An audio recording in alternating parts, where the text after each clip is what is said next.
That's when I started to ask, please just stop. Let us get fresh air, stretch. I started telling him that the parents and the children were in so much distress. An already stressful situation made worse. A Northern Manitoba family says they were mistreated and discriminated against by a Brandon bus line's driver as they fled from wildfires. That's all we asked for was 5-10 minutes of fresh air. And he wouldn't. He just refused. Amy Dumas, an evacuee of the Matthias Colomb Cree Nation, says on a bus trip from the Pas to Brandon, she and her mother feared for their safety. She says on the 5-hour-long ride, children were getting sick and elders were struggling due to what she calls unbearable heat. The heat particularly bad in the back of the bus near the bathroom. Dumas says the driver refused to make adequate stops and claims the driver referred to the 42 Indigenous passengers on board as "you people." When I told him that it would be so different if I was a blonde woman with blue eyes wearing high heels, and he couldn't say nothing to that. And that's all I wanted was a little compassion.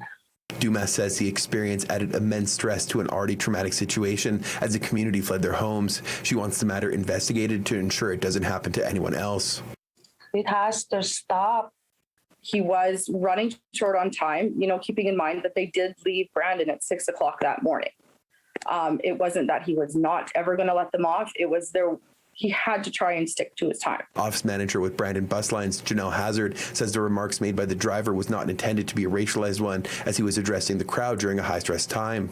I definitely wasn't something that was, meant to be a racial comment. She says drivers can only be on the road for a certain amount of time to operate legally, and in this case, the lack of stops was to stay on schedule. However, she acknowledged there was an issue with the bus ventilation system that caused the heat from the engine to flow into the bathroom.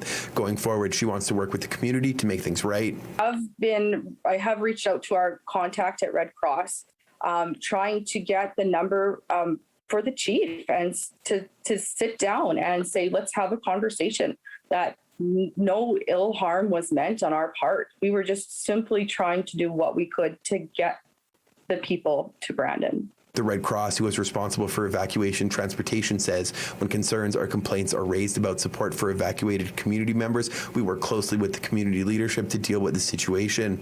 We will be looking into this issue. Dumas has heard concerns from other evacuees about the quality of food, access to medical care, and substandard travel arrangements for those seeking safety.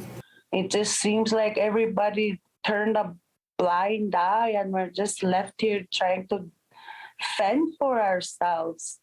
And the only way we know how and what we were taught is to help one another, to be there for each other. And I think a lot of that is the reason why a lot of us have been able to cope with what we've been experiencing is being together, working together, trying to support one another. The fire that has forced the evacuation of the Matthias Colomb Cree Nation is now one of 45 fires burning in the province, but it remains the largest at 23,000 hectares. In Winnipeg, Modjeski, City News.